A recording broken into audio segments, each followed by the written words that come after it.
Okay, awesome. Hi guys. Hi, good evening, ma'am. Animesh here. We've been Good evening, speaking ma'am. This on is hold. Aditya. Hi. Ma'am, this is Ayushi. We are the students from BIMTech PGDM International Business. Okay. As we have a project regarding we have to select an entrepreneur, like some unsung heroes who did something for society, and so we choose your name and a case study and decided to take your interview in our final project. That's awesome. That's good to hear. Thank Yeah, you. thank you. And ma'am, my teammates will introduce themselves. Okay.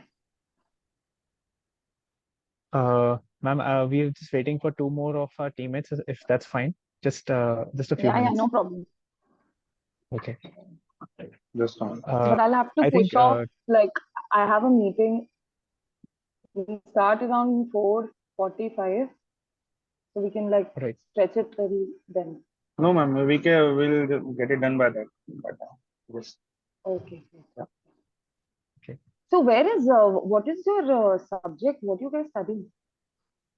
So yeah, ma'am, actually we are students from International Business course. So we are doing a PGDM and IB from Birla Institute of Management Technology, situated in Greater Noida. What is PG? What are you doing? What is this course?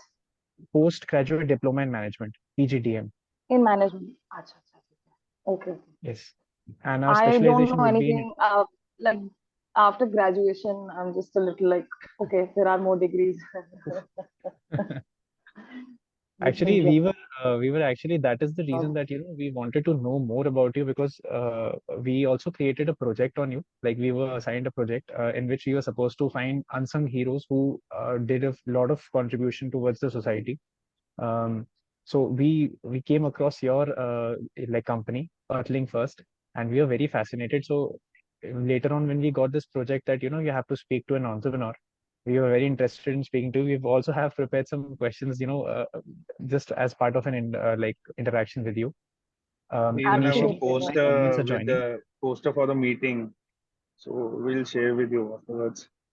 I think it's fine. We also created a poster. I've actually been on a bit of a sabbatical for the past 2 months. I'm on a break, so I was just like, when Animesh was contacting me, I was just like not very interested to talk about anything related to work. But then I was, in fact, yesterday I finished what I was doing in my sabbatical, and then finally I was excited again to talk to the world and interact with the world again. So yeah. We were Show me actually the poster. Yeah. Animesh. Yeah, what do you say? You can send me on WhatsApp. No. I'll just share the screen. Actually, we were also thinking that since obviously for an entrepreneur, it's very difficult to find time. So even I was speaking to Animation, we were discussing that let's keep our fingers crossed that ma'am gets time to speak to us. But hopefully that didn't happen. It's good that we all here. I think till everyone is joined. Usually it's fine, but entrepreneurs usually they delegate their work. So there's always time to be a spokesperson, talk to people. But for the past 2 months, I was working on a personal project. Actually, I was writing a book. Okay. So I finally finished it. It's going to be published any day now. It's going to be self-published. And very interestingly, you'll find it very interesting because I have worked on climate change for a very long time. Even though I'm a green entrepreneur, but how I started working on the issue was through climate, and the book is about the human cognition and how the human cognition has led to the crisis, and what kind of psychological issues that humans face have created the environmental damage that we see today, and also like offers a little bit of a new perspective on how to deal with it. So it's that's why I was just like telling Animesh, yeah, fine, whatever. Even and then today I was like, were no, I talking want to about talk to it everyone. yesterday. Even we were I'm talking back. about it yesterday. Ma'am is gone. I think ma'am don't have the time. She didn't even replied or confirm the meeting time. Let's see. Let's hope for the best. No, I definitely, think definitely. so. Yeah, Tamanna, I think if it's okay, if we were just giving it a start. So we just wanted to know a little bit Sure. about how you came up with this idea of becoming an entrepreneur. By the way, We read. hold on. Till just a second. I'm just going to Yeah. tell you guys. I think BIMTech is not teaching their students how to conduct interviews. So before starting recording, you should always ask, "Can we start recording?" And I understand that we've already started recording, but I would just give you the permission now. If you're going to display Apologies it for that. anywhere, this is Sorry how it about that. starts. Okay. नहीं ठीक है Okay. हमें हमें तो I've studied journalism, so I know those ethics. Management has to get things done. It's very Right, different. right. We are still ready yet to reach there. Yeah, बिल्कुल बिल्कुल. I'm just offering you this thing, so we can start now. Yeah, Um, sure. Okay. All right. okay, So great. yeah, I think the first thing that we all wanted to know was that how did this idea like came into your mind of becoming an entrepreneur right away? You were studying journalism, or we also like looked into your LinkedIn profile and get I think studied about you a little bit. But we are very curious to know how you shifted from journalism to entrepreneurial mindset. So can you share something about that? I was doing journalism, and that's where I started getting into different issues, developmental issues. I started reporting on them very fine at the young age of 18 or 19. I was working with newspapers and electronic media on how to report these issues. I worked with for political reporting also. And then from there, just as soon as I finished my grad, something about the environmental issues seemed very stark to me, that was not getting proper attention. It felt like this was massive, and for some reason, all the issues were revolving around civil society, and nobody was taking into account how the issues in civil society will get completely out of hand if environmental issues get out of hand. So from there, I started working on the environmental issues. I was a climate activist, a youth climate activist. At that point, this is a time of Greta, and a lot of young climate activists have come on board. But we were like the original Indian youth climate activists, and we struggled very hard with the governments. There were different kinds of governments throughout my career. Wasn't just one. I think 2011 there was another one. Yes, So ma'am. we kind of understood where this whole synergy was in terms of climate. There was no literacy, and the more you go into it, now there's a lot of literacy coming in. But abhi bhi, it's a lot of jargon. We find whatever is available to us, and we create our own answers with those available answers. तो अभी भी literacy का issue है काफी ज्यादा इस issue में but from there I got a little sick of just speaking about it, honestly. From journalism, where I was supposed to question about it, to becoming a spokesperson about the issue, to then realizing that being speaking about it isn't working. So that is when I thought of not not a enterprise per se. I thought of a philosophy rather, of what I looked at the world, and what I thought that we should propagate to the world. So Earthling first came to me as an idea, as a philosophy in 2013, and I was working on and off with campaigning organizations and doing my bit here and there. I also worked with a social enterprise at that point on waste management. And I don't come from a background which has a lot of privilege in terms of money. I do have a lot of privilege in terms of the society that I was in, the availability of experts that I had, the education and everything. I had privilege around that, but I didn't have privilege around the money aspect. So I thought I'd buy. In 2013, Earthling first, the idea came to me, but it took me 2016, like 3 years later, to actually even think about creating an enterprise. Now, the enterprise was not supposed to be like never thought I'd be an entrepreneur. I just wanted to see what I could do in the market.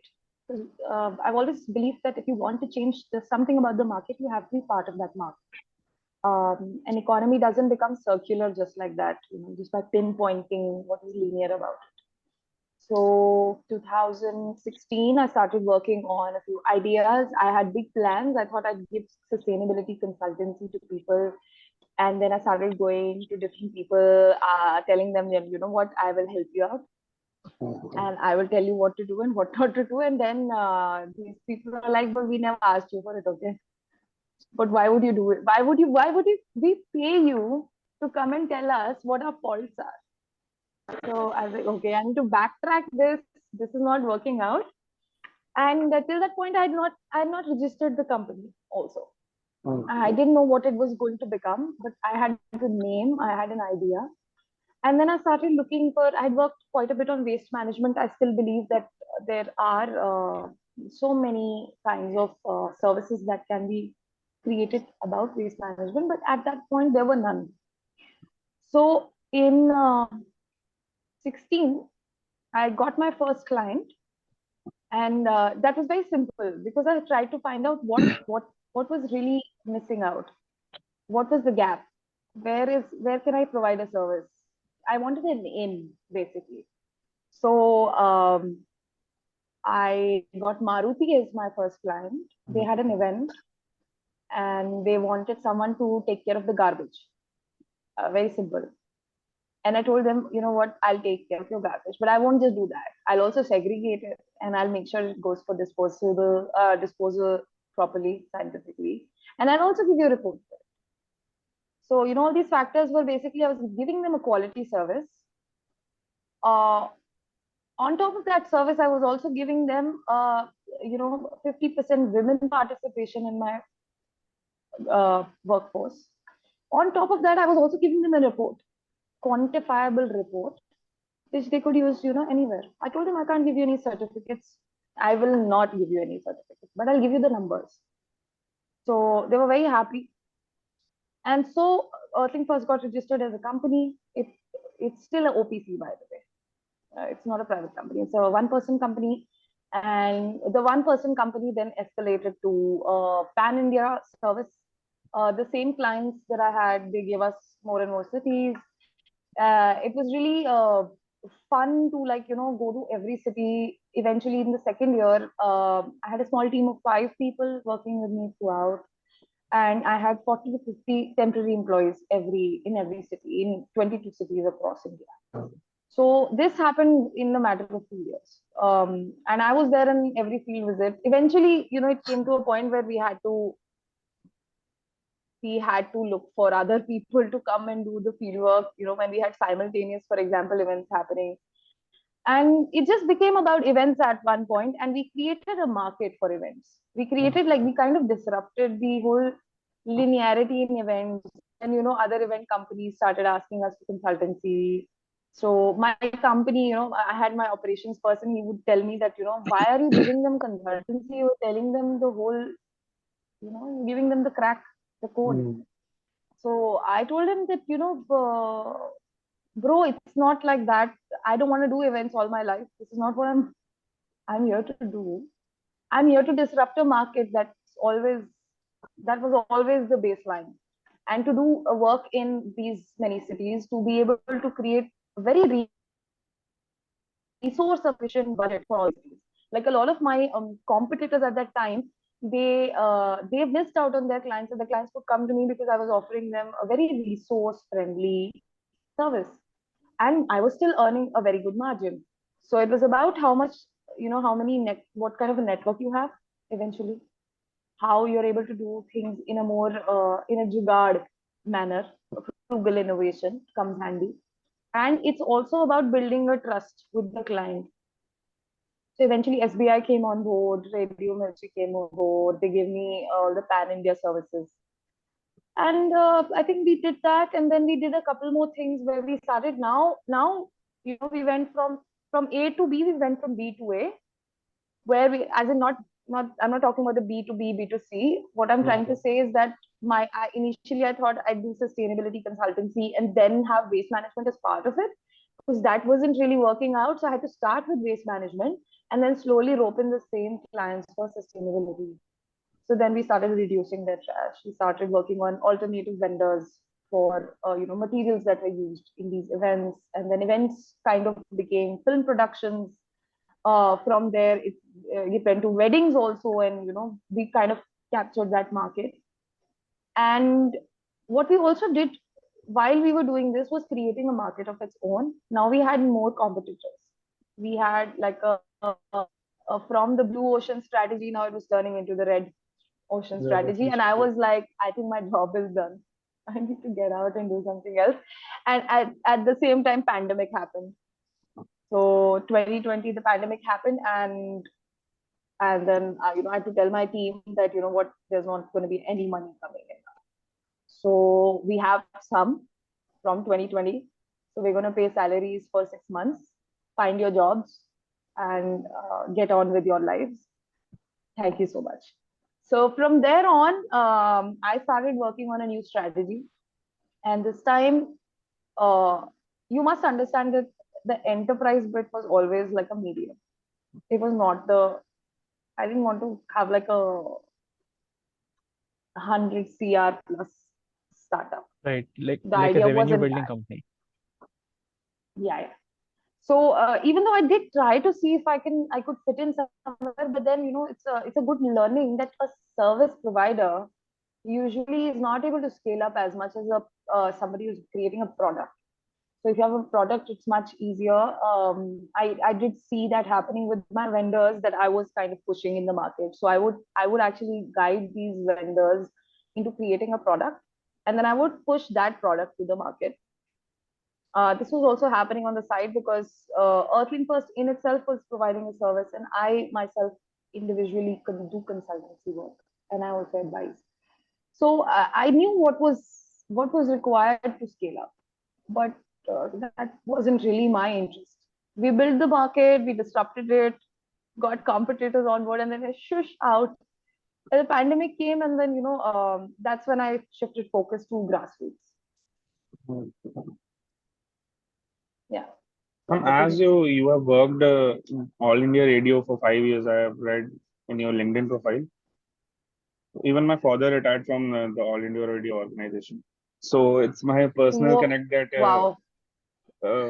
how that journey you learned some lessons. You took some inspiration All from India that. Radio was All India Radio was basically hobby and pocket money. So Okay, environmental work at that point, I did All India Radio till 15, I think, from 13 to 18. yes, ma'am. Like 13. 18, I couldn't do it anymore because I had a full-fledged company running and I was doing a pan-India service.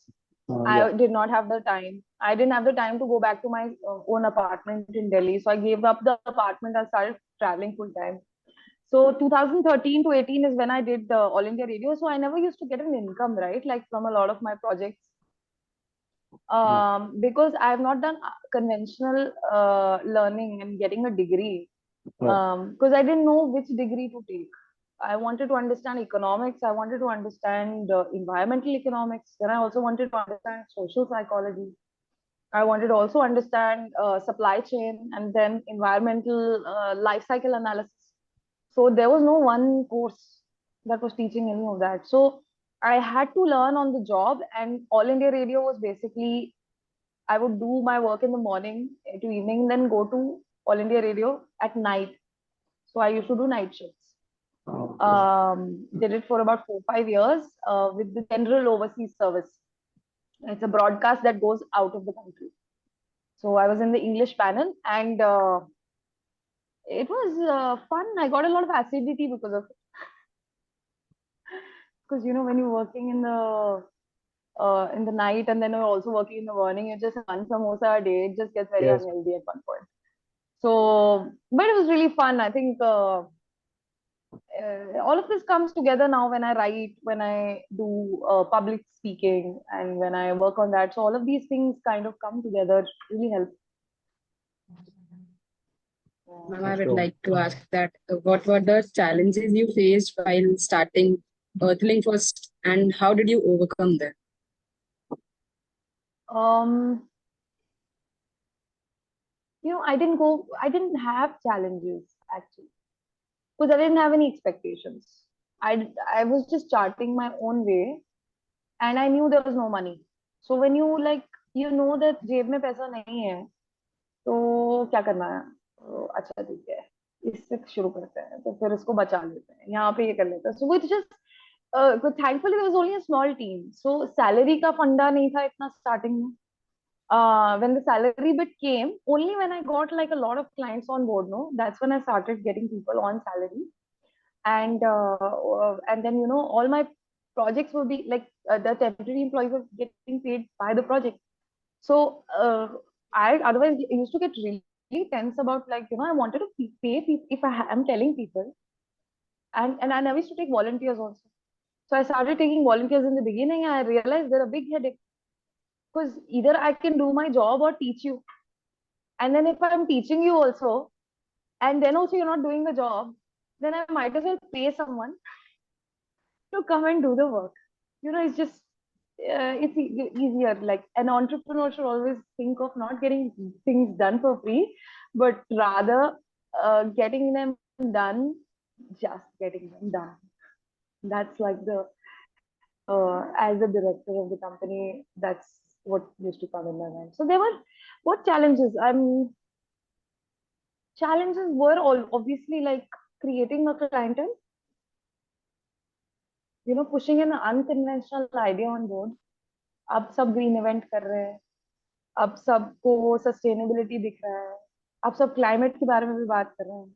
So now everyone's like, oh, what, you're not talking about anything new. But when we did, and it's a very difficult thing, one, to be up before your time, but it's also kind of interesting because what you learn about people. So in my case, very interesting thing that I kind of always take learnings from. Because at the end of the day, behavioral issues is why we have these issues, these damages.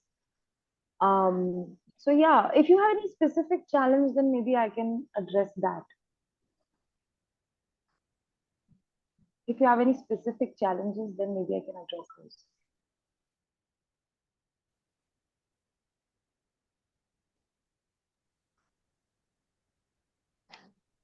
So yeah, I was just listening to you. There are a few things that initially I think when we all start a business, we were studying about a concept bird in hand in an entrepreneurial journey. So we studied that whenever an entrepreneur, some of them start their business or start their idea with whatever resources they have.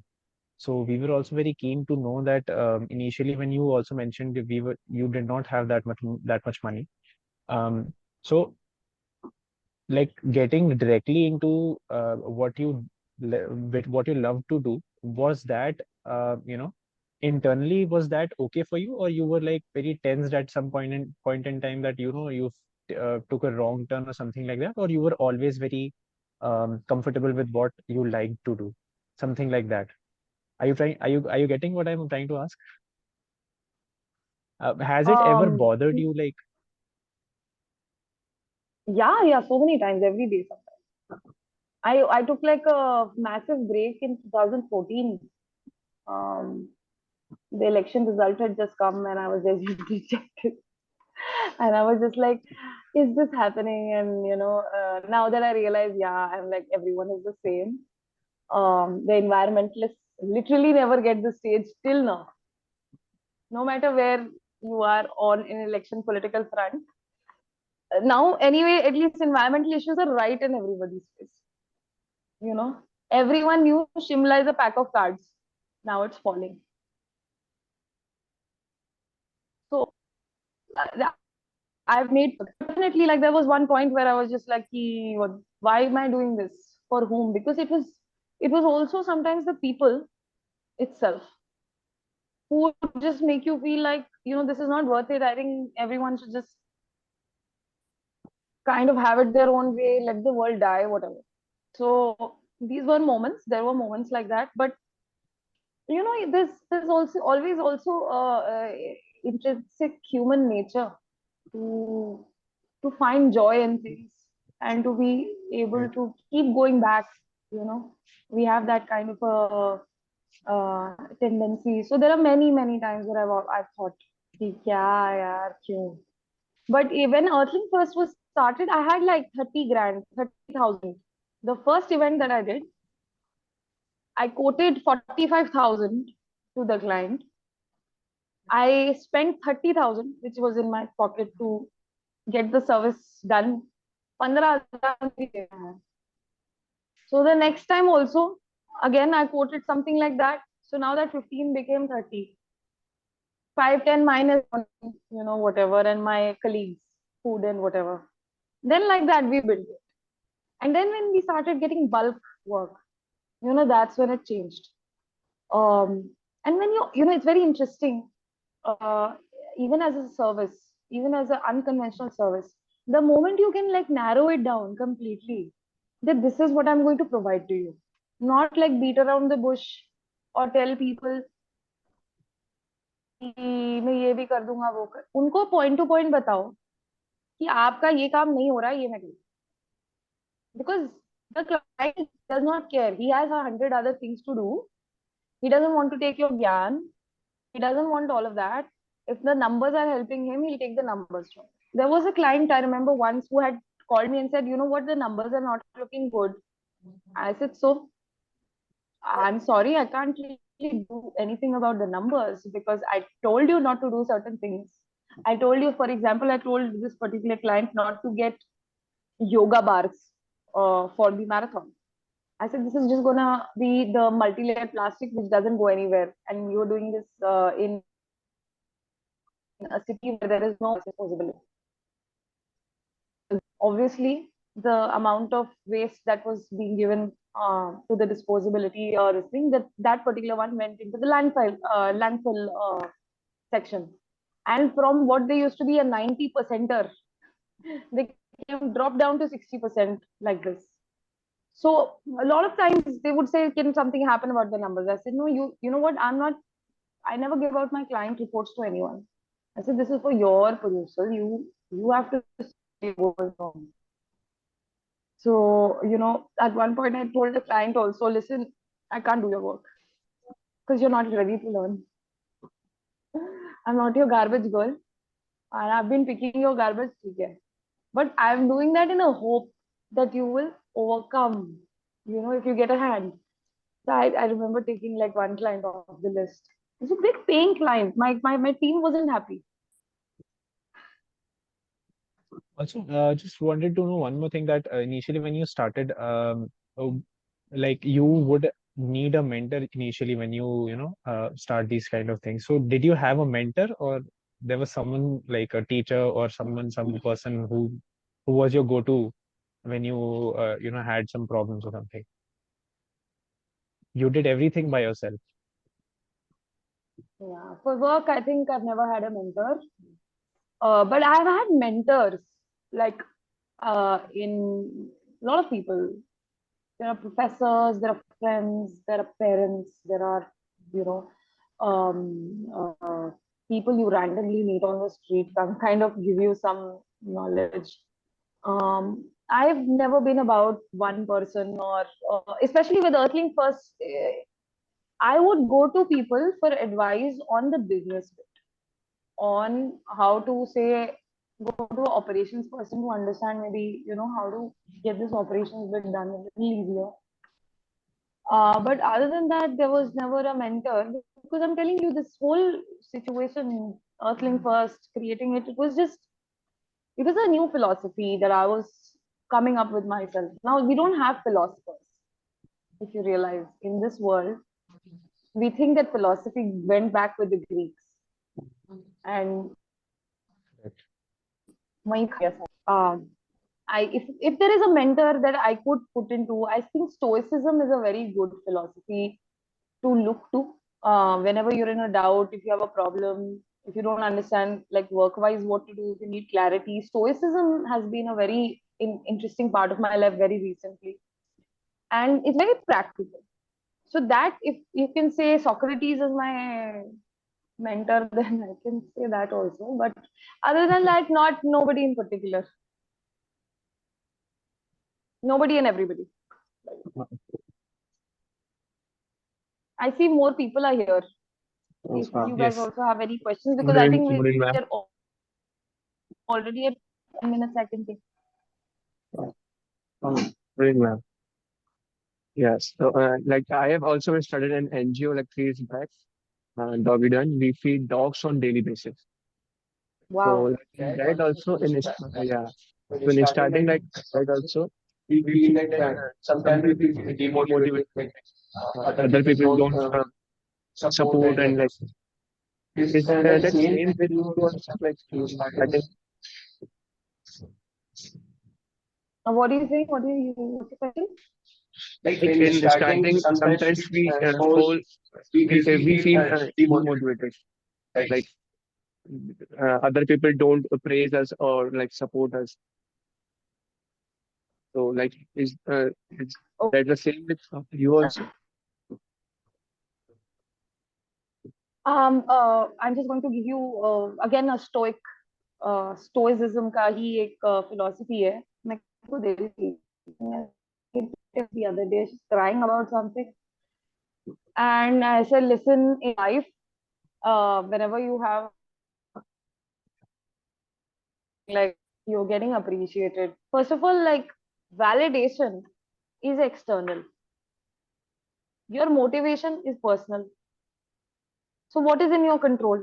Your motivation is in your control. Validation is Motivation. not in your control. There are always, if you whenever there are only two ways things go. अगर आपको tension नहीं लेना है life में, तो बस उसको आप सिचुएशन में हो वहां पे divide it into two categories. What is in my control and what is not in my control.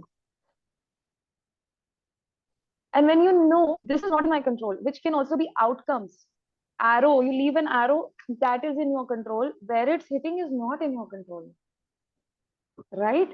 So just knowing that difference, it's fine. Akash, you have a question?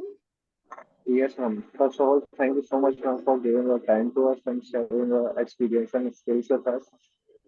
My question Thank is that, you. ma'am, what would you like to suggest for upcoming entrepreneurs?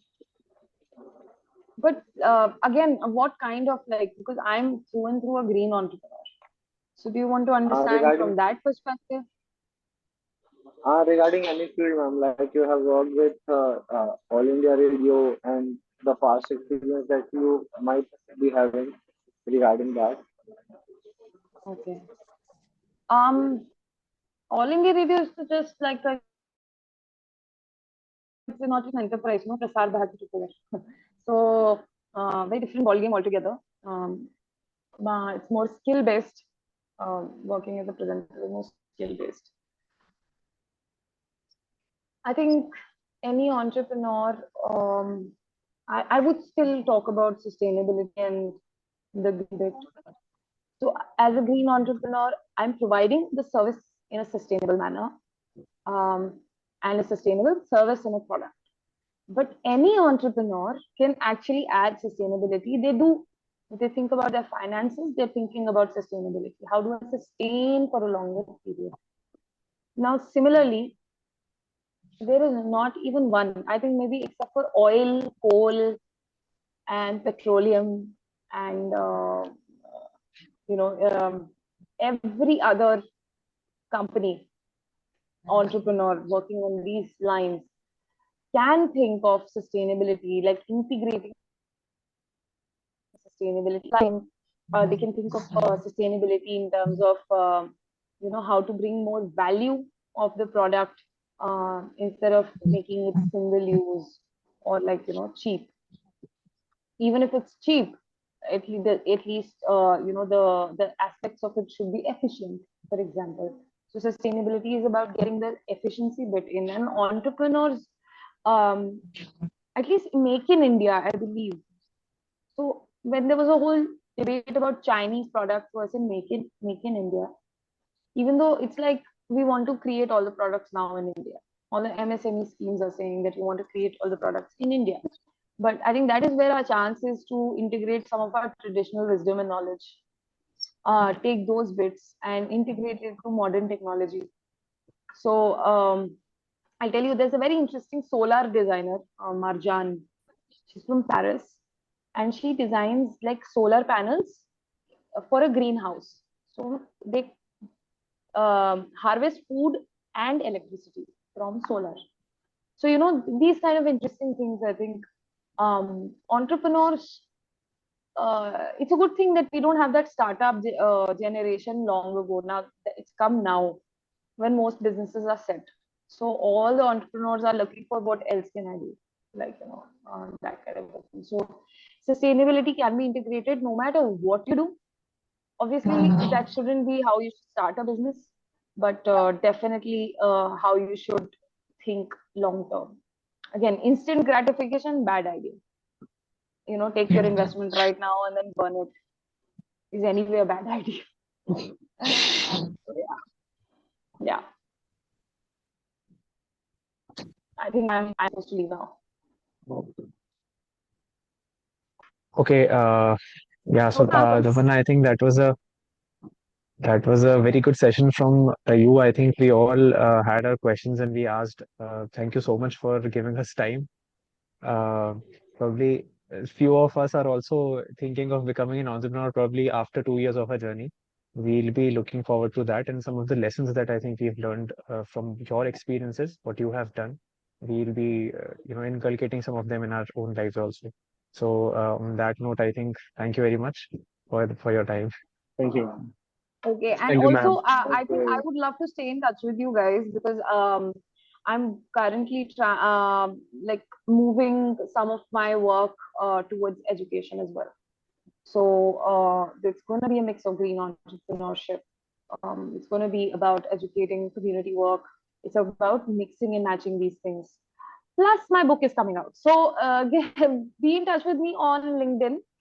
And Absolutely. definitely, I'm also going to launch my website uh, completely different. Earthling First is kind of on a sabbatical right now because we're trying to figure out what to do next with it. As true to its name, last का जो सारा पैसा था वो हमने एक zero funded project में लगा दिया, and which is also by the project Jilodi, which I was working on for the past 3 years. That is also coming to a completion. So, I'll put more updates. I think you should learn about that project because zero funds में अगर कोई कुछ कर सकता है तो you can create very resource friendly answers for some of the entrepreneurial ideas that you have.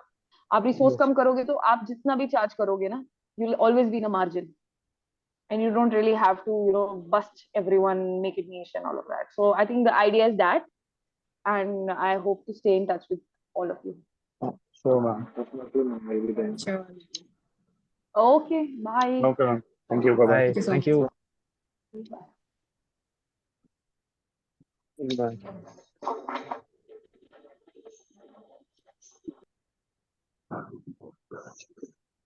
क्या करना है?